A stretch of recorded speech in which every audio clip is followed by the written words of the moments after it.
Now I want to do 10 tips for better data visuals. So tip number 1, use the title to make the point of the graph. We've talked about that a lot.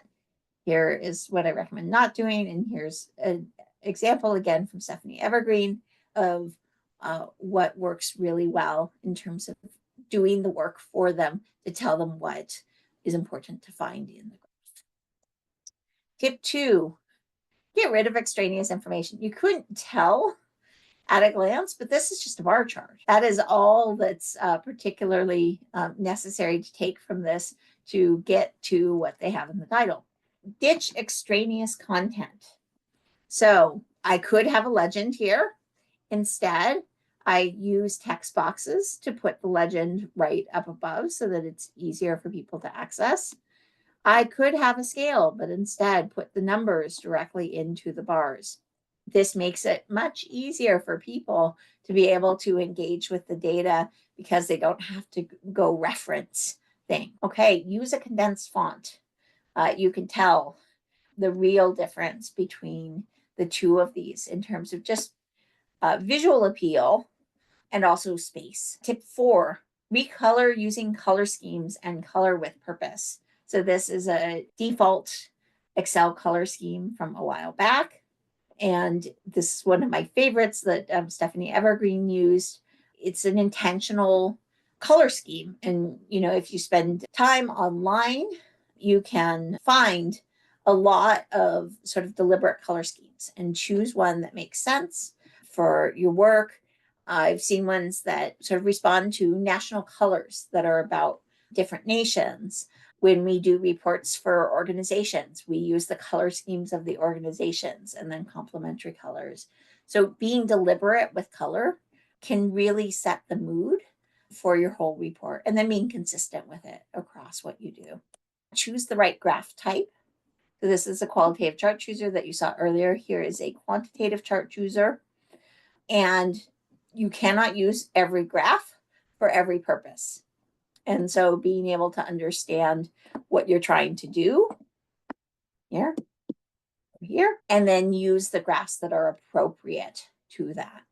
Again, choose the right graph type. I built this based on something I remember seeing a while ago where someone just didn't recognize that they didn't really understand the data, and it went up to 180% of the US population, which does not work.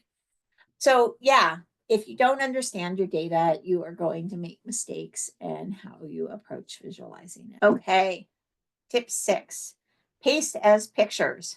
So this was a histomap that I built. All of my little text boxes have to be highlighted as well as the overall visual. And then I save it as a picture. And what happens then is when I transfer it into the program that I'm actually writing the report in or I'm doing the presentation in, I can size it up and down really easily without messing up the relative relationships between all of the pieces. Okay, tip 7, get feedback.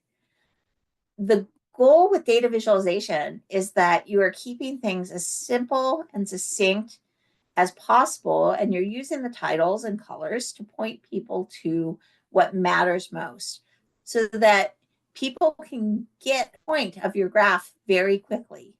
The fastest way to know if you have done that successfully is to ask someone who doesn't know anything about what you're doing whether they can tell you what the point of your graph is. Tip 8, experiment.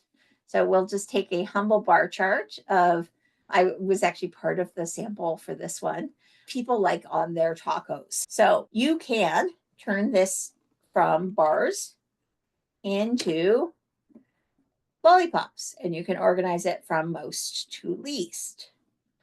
You can say, you know what, I don't care about all of this. I'm going to look at the highest value, the lowest value, and then these proteins right in the middle. And I'm going to pull that out and just feature that as more giant lollipops. They don't have to be lollipops. As long as you are maintaining the relationships between the sizes of things, you can have anything here. And so I just kind of did this for fun with some icons.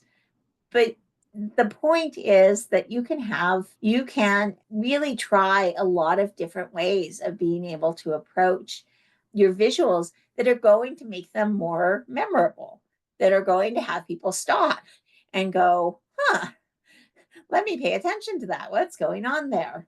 And that's the real power once you get comfortable with the basics of data visualization, is that you can start to really experiment. So to get comfortable with data visualization, the fastest and easiest way is to follow step-by-step instructions. Stephanie's book has step-by-step instructions for a lot of different graphs. Some are also available on her blog.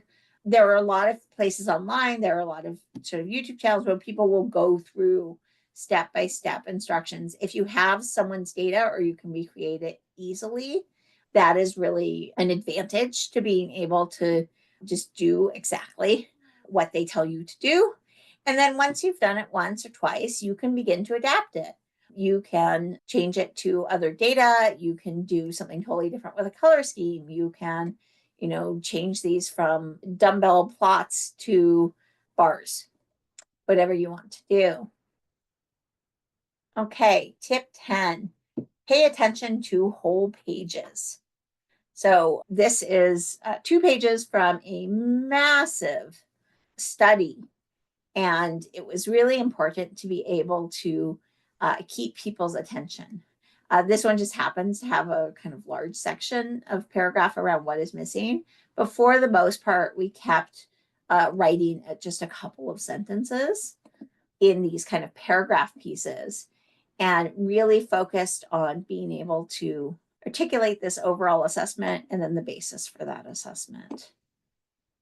So this was actually a 122 page entirely qualitative report that was actually incredibly well received. And there was a lot of excitement about it because people were able to quickly interpret what was happening and why. And they were able to see the raw data, but also the major point. And we sort of went out of our way to build this was sort of purely built into the coding structure to build this overall assessment and this assessment rubric in order that we could then take the results of any one of these sections and summarize it all at the very beginning, so that if people only wanted to pay attention to what are the things that we should just use the way they are, they would have this whole list and it would be sort of all set and easy for them.